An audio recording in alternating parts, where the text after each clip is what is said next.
Hello, good evening, सत श्री अकाल सबको। आज हम डिस्कस कर रहे हैं development experience of India and compare करेंगे उसको चाइना एंड पाकिस्तान के साथ। बेसिकली इंडियन इकोनॉमिक डेवलपमेंट का लास्ट यूनिट है। इसके बाद हमारा सिलेबस का रिवीजन खत्म हो जाएगा। इस चैप्टर में हो क्या रहा है, जो भी आप इंडियन इकोनॉमी में अभी तक इंडिया की स्टोरी पढ़कर आए हो, उसको हम कंपेयर करेंगे चाइना और पाकिस्तान के साथ। क्यों कंपेयर कर रहे हैं? क्योंकि ये तीनों कंट्रीज ने डेवलपमेंट का प्रोसेस एक ही साथ में शुरू किया था। इंडिया और पाकिस्तान साथ में ही आजाद हुए थे। चाइना में भी बहुत टाइम से सिविल अनरेस्ट चल रहा था, कंट्री के अंदर ही वॉर्स चल रही थी। वो भी पीस पे इसी टाइम पीरियड के दौरान आई थी और इन्होंने अपना ग्रोथ का प्रोसेस शुरू किया था। इसीलिए हम तीनों कंट्रीज को कंपेयर कर सकते हैं, देख सकते हैं क्या क्या पॉलिसीज ऐसी रही जो किसी एक कंट्री के लिए काम करी, दूसरी के लिए नहीं करी, एटसेट्रा एटसेट्रा। छोटी सी बात नोट कर लो, एमसीक्यूज जो डिस्क्रिप्शन में मिलेंगे उसको अटेम्प्ट करने से पहले मैंने यहाँ पे बहुत सारे ब्लैंक स्पेसेस छोड़े हैं डाटा के लिए समरी पॉइंट्स में। आप गूगल पे जाके वो पर्टिकुलर डाटा सर्च करोगे एंड अपने नोट्स में उसको मेंटेन करोगे। मैं डाटा लिख सकती थी, नहीं लिखा है, रीजन बीइंग जब गूगल पे एफर्ट डाल के ढूंढोगे, मिलेगा, लिखोगे, उतने में उतना प्रोसेस करते करते चीजें याद हो जाएंगी। यहाँ पे सीधा दूंगी आपको तो याद नहीं होगा, मेमोरी में रहेगा नहीं, एंड देन फिर वो एमसीक्यूज है, दिक्कत आएगी आप लोगों को। राइट, तो हम लोग इसे शुरू कर लेते हैं। ओके, सबसे पहला पॉइंट हमारे पास क्या है? Nations all over the world are making efforts to strengthen their domestic economies in a bid to make them more competitive globally. First point में बात हो रही है, ऐसे बहुत सारे इंटरनेशनल ग्रुप्स बन गए हैं। जैसे मिडिल ईस्ट का एक ग्रुप बना हुआ है, एशिया में अपने ग्रुप बने हुए हैं, यूरोप का अपना ग्रुप है, G20 जो अभी हुआ ये भी तो क्या है, ग्लोबल 20 कंट्रीज का ग्रुप है। इस तरीके से मल्टीपल ग्रुप्स बने हुए हैं जो एक दूसरे की हेल्प करते हैं इकोनॉमिकली प्रोस्पर करने में, डील्स एंड अग्रीमेंट्स करके। तो यहाँ पे कुछ इंपॉर्टेंट नाम आपको दिखेंगे। आपको क्या गूगल करना है यहाँ पे कि ये सार्क में, एशियन में, ईयू में कौन कौन सी कंट्रीज मेंबर है। आपसे पूछा जा सकता है कि बताओ ईयू की कौन सी कंट्री मेंबर नहीं है, इंडिया, अर्जेंटीना, इटली, फ्रांस। तो आपको बताना पड़ेगा कौन सी कंट्री ईयू की मेंबर नहीं है। तो आपके पास वो लिस्ट तैयार होनी चाहिए। फिर आता है इंडिया ने अपना 5 ईयर प्लान, डेवलपमेंट मॉडल जो था इंडिया का, वो था प्लानिंग कमीशन के रूप में कि प्लान करो, डेवलप करो, प्लान करो, डेवलप करो। चाइना का भी यही मॉडल था, पाकिस्तान का भी यही मॉडल था। तो पहला 5 ईयर प्लान इंडिया ने बनाया था 1951 में, चाइना ने बनाया था 1953 में, पाकिस्तान ने बनाया था 1956 में।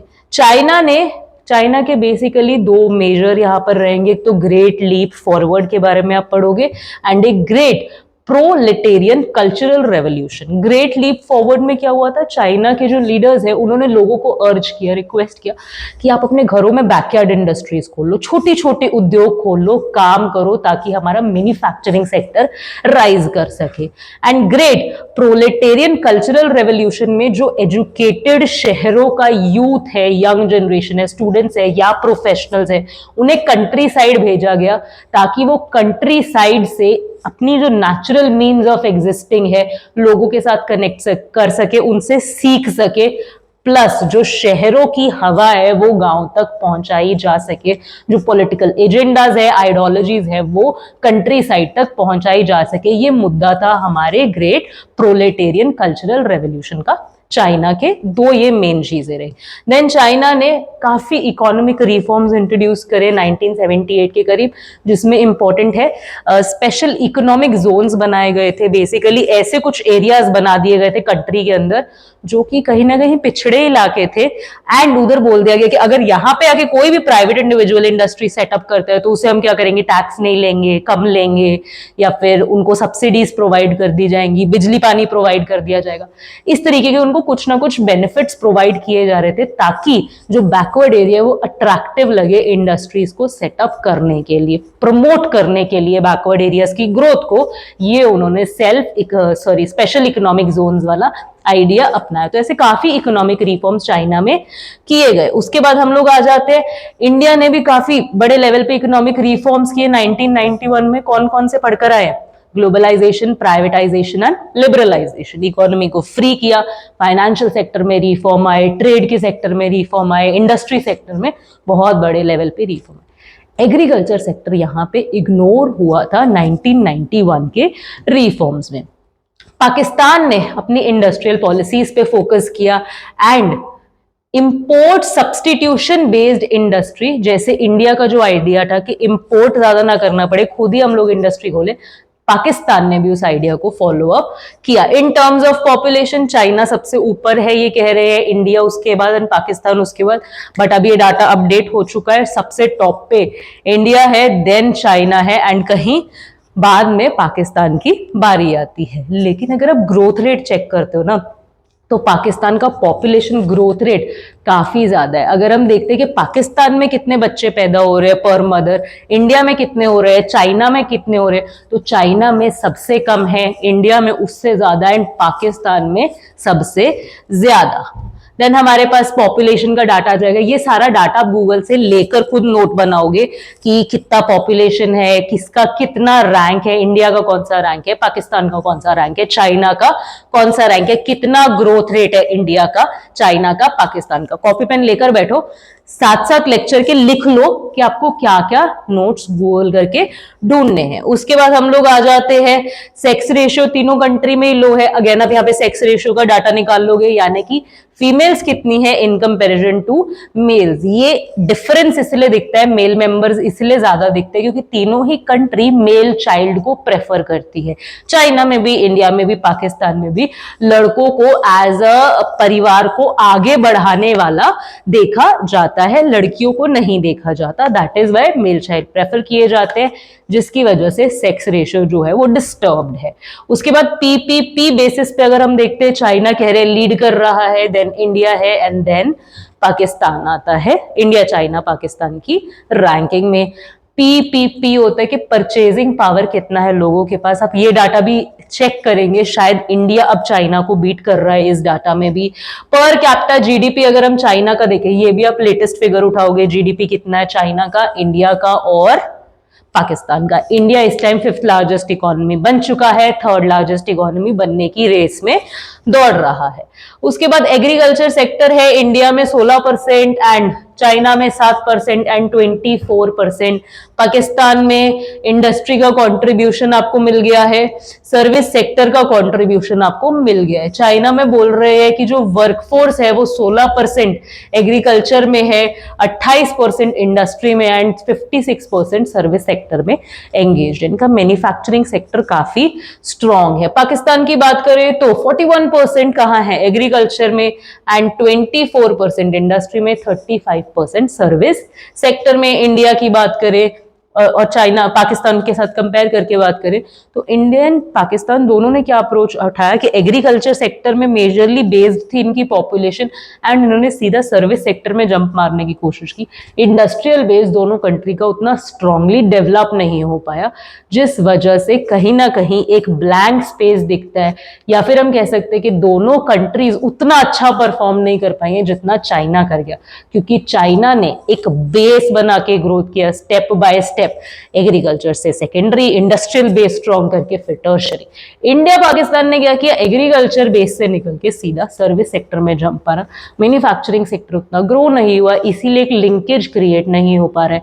अनएम्प्लॉयमेंट, इन्फ्लेशन जैसी प्रॉब्लम्स इन दोनों कंट्री में ज्यादा है। Okay, चाइना's growth is mainly contributed to manufacturing sector। Again आपके पास वो सारा डाटा आ जाएगा, ये सब बात तो हम समझ ही चुके हैं।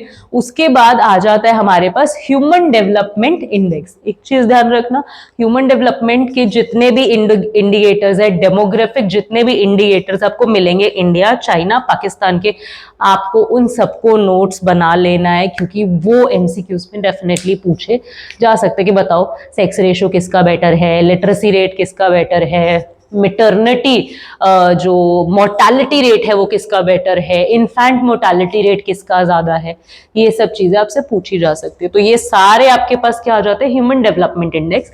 ह्यूमन डेवलपमेंट इंडेक्स बेसिकली इस तरीके का एक इंडिकेटर है जो आपको बताता है कि लोग कितने खुश हैं, कितने सेटिस्फाइड तरीके से जी पा रहे हैं, यानी कि उनके लिविंग स्टैंडर्ड पे फोकस करता है, सिर्फ इनकम पर नहीं, सिर्फ पैसे पर नहीं, वो फोकस करते हैं कि पढ़े लिखे कितने हैं, हेल्थ केयर कितना बढ़िया मिल रहा है, माँ कितनी मर जा रही है, बच्चे कितने पैदा होते ही मर जा रहे हैं, इस तरीके के सारा डेटा आपके पास, ये लिस्ट है, आप कॉरेस्पॉन्डिंग डेटा फाइंड आउट करोगे। ओके उसके बाद हमारे पास है चाइना, काफी आगे है इंडिया और पाकिस्तान से ह्यूमन डेवलपमेंट में। एचडीआई वैल्यू चाइना का इतना है, इंडिया का इतना है एंड पाकिस्तान का इतना है, डेटा आ गया आपके पास। उसके बाद चाइना ने काफी बेटर परफॉर्म किया है इंडिया और पाकिस्तान से, सारे के सारे इंडिकेटर्स में। एज बिटवीन अगर इंडिया और पाकिस्तान को कंपेयर करें तो इंडिया ने पाकिस्तान को आउट परफॉर्म किया है। कौन कौन से इंडिकेटर्स में? पर कैपिटा इनकम इंडिया में बेटर है, लाइफ एक्सपेक्टेंसी एट बर्थ, कितने साल बंदा जिएगा टोटल, 60 साल 70 साल 80 साल, उसमें इंडिया चाइना पाकिस्तान से बेटर परफॉर्म कर रहा है। मीन ईयर्स ऑफ स्कूलिंग, कितना पढ़ रहा है बच्चा, वो बेटर है। Expected years of schooling, infant mortality rate, कितने बच्चे पैदा होने के बाद मर जा रहे हैं, percentage of under nutrition children, इसमें इंडिया अब बुरा परफॉर्म कर रहा है पाकिस्तान से, रीसेंट जो ग्लोबल डाटा आया है उसके हिसाब से। Both these countries are almost similar placed in the maternal mortality rate, जो माए जन्म देते देते मर जा रही हैं, while Pakistan scores over India in 2 human development indicators. कौन कौन से? Percentage of people below poverty line, वो पाकिस्तान में कम है, रीजन क्या है उसका? इंडिया का पॉपुलेशन बहुत ज्यादा है, and population using improved sanitation, जो अच्छी जिनको टॉयलेट फैसिलिटीज मिल रही है, वाटर फैसिलिटीज मिल रही हैं, वो कंपैरेटिवली पाकिस्तान में ज्यादा है as per the data. Some liberty indicators also need to be considered. कहते हैं जब आप देशों को कंपेयर कर रहे हो तो लोग कितने फ्री हैं, मीडिया कितना फ्री है, जो इंस्टीट्यूशंस है कंट्री के अंदर सेंट्रल बॉडी के वो कितने फ्री हैं, ये सब चीजें भी चेक करना मैटर करता है। एंड अगर आप रिसेंट डाटा उठा के देखोगे तो इंडिया का जो मीडिया या प्रेस फ्रीडम है वो डाउन गया है। इंडिया जो डेमोक्रेसी इंडेक्स में वर्ल्ड के जो भी ऑर्गेनाइजेशंस है, वो जो भी लिस्ट्स निकालती थी, इंडिया काफी लिस्ट्स में उनमें भी गिरता हुआ दिखा है डेमोक्रेसी के नाम पे। कहते पहले इंडिया जो था वो इलेक्टिव डेमोक्रेसी था, अब इंडिया जो है वो ऑटोक्रेटिक डेमोक्रेसी बन गया, यानी कि कहीं ना कहीं राज शासन जैसे हालात देखने को मिल रहे, एक पार्टी डोमिनेंस देखने को मिल रहा है पॉलिटिक्स के अंदर। फ्रीडम देश के अंदर उतना नहीं है, प्रेस फ्रीडम में भी इंडिया ने अपना रैंक गिराया। तो इस तरीके के इंडिकेटर्स भी आपको देखने पड़ेंगे। चाइना ने इंट्रोड्यूस किया इकोनॉमिक रिफॉर्म्स नई लीडरशिप के अंदर, was not satisfied with the slow, जो satisfied नहीं थी स्लो पेस ग्रोथ से, इसलिए उन्होंने रिफॉर्म्स लेकर आया। Chinese economy under Maoist rule, Pakistan introduced economic reforms in 19, again ये तो रिफॉर्म्स बता दिए। Post reform period in Pakistan witnessed worsening of all economic indicators, however in 3 years they have seen positive and higher growth rate and improved performance। Post बता रहे कि जब reforms आ गए उसके बाद क्या हुआ, पाकिस्तान के इंडिकेटर्स बहुत बुरा परफॉर्म कर रहे थे, रिफॉर्म्स उनको सूट नहीं किए एक शॉर्ट रन में, लेकिन लॉन्ग रन में उसका कुछ पॉजिटिव इंपैक्ट देखने को मिला। India with democratic institutions had performed moderately। India के इंस्टीट्यूशंस डेमोक्रेटिक है, डेमोक्रेसी है इंडिया, एंड ग्रोथ के लिए ये लोग ठीक ठाक परफॉर्म कर पाए अगर हम सम अप करते हैं सारी चीजों को, क्योंकि majority of the population continues to depend on agriculture. Agriculture पे काम नहीं हुआ, लेकिन आज भी पॉपुलेशन एग्रीकल्चर पे बहुत ज्यादा डिपेंडेंट है। इंफ्रास्ट्रक्चर उतना प्रॉपरली कंट्री का नहीं डेवलप हो पाया है जितना हो सकता है। More than 1/4 of the population is below poverty line, गरीब लोग बहुत ज्यादा है। And more over despite in impressive economic growth in recent years, the level of malnutrition and undernutrition is unacceptably high। अगर आप malnutrition का डाटा निकाल के देखते हो, कितने बच्चों को प्रॉपर न्यूट्रिशन नहीं मिल रहा है जिसकी वजह से उनके हालात खराब है, तो वो इंडिया में बहुत ज्यादा है। Countries like Sri Lanka, Bangladesh, Pakistan, Yemen जो कि इस टाइम टेररिज्म के कॉन्फ्लिक्ट से बहुत ज्यादा अफेक्टेड है, इन सारी की सारी कंट्रीज में भी हालात उतने बुरे नहीं हैं जितने इंडिया में है। फर्स्ट रीजन ये हो जाएगा कि इंडिया का पॉपुलेशन कंपैरेटिवली इन सभी कंट्रीज से बहुत ज्यादा है। सेकेंड हो जाएगा कि हम रिफॉर्म्स को लोअर लेवल ऑफ पिरामिड तक पहुंचा ढंग से नहीं पाए हैं। चाइना की बात करते हैं तो इकोनॉमिक इकोनॉमिक रिफॉर्म्स ने काफी हाई ग्रोथ रेट देखा, इतना हाई ग्रोथ रेट देखा कि Chinese economy fastest growing economy भी बनी दुनिया की। आजकल ये टाइटल इंडिया के इंडिकेटर्स को देखिए कि इंडिया ग्रो बहुत कर रहा है, इंडिया को भी दिया जा रहा है कि ये इस टाइम वर्ल्ड की फास्टेस्ट ग्रोइंग इकोनॉमी बन रही है। It also succeeded in elevating poverty, इन लोगों ने अपनी कंट्री से पॉवर्टी को भी काफी हद तक घटा दिया, हटा दिया, एंड सारे सोशियो इकोनॉमिक इंडिकेटर्स में अच्छा परफॉर्म किया, जो भी डेवलपमेंट के इंडिकेटर्स थे। लेकिन चाइना में भी एक प्रॉब्लम थी। China has registered significant success on economic front, it has faltered on the political front. क्या मतलब? इकोनॉमिक फ्रंट पे अच्छा दिख रहा है, कंट्री बहुत बढ़िया बहुत बढ़िया, पर पॉलिटिकली कंट्री अच्छा परफॉर्म नहीं कर रही है। कंट्री में फ्रीडम उतना नहीं देखा जा रहा है, जो पॉलिटिकल डोमिनेंस है सिंगल पार्टी का या कुछ प्रोमिनेंट लीडर्स का, वो बहुत ज्यादा हो रहा है। अली बाबा का नाम हमने नहीं सुना क्या? बहुत सारे ऐसे चाइनीज हाईलाइटर्स रहे हैं, ऐसे इन्फ्लुएंशियल पीपल रहे हैं जो गवर्नमेंट के खिलाफ कंट्रोवर्शियल स्टेटमेंट देने के बाद गायब हो गए, जिनके बारे में कोई नहीं जानता कि वो कहाँ है। तो ये कहीं ना कहीं सजेस्ट करते कि पॉलिटिकल सिनेरियो लोगों के फेवर में नहीं है, उतना अच्छा नहीं है। There is a lack of political freedom in the country and human rights are suppressed. ये थी तीनों कंट्रीज की बातचीत। हमने एंड ऑफ द डे ये कंक्लूड कर लिया कि पाकिस्तान के क्या हालात है पोस्ट रिफॉर्म, इंडिया के क्या हालात है, एंड चाइना के क्या हालात है। रिमेंबर, जो भी इंडिकेटर्स की बात हुई है, जो भी इंडिकेटर्स आपको सुनने में आए हैं लेक्चर में, उन सब का डाटा फाइंड आउट करके अपने नोट्स प्रिपेयर कर लो, काफी हेल्प मिलेगा। उसके बाद जो MCQ क्वेश्चंस हैं उन्हें अटेम्प्ट कर लो।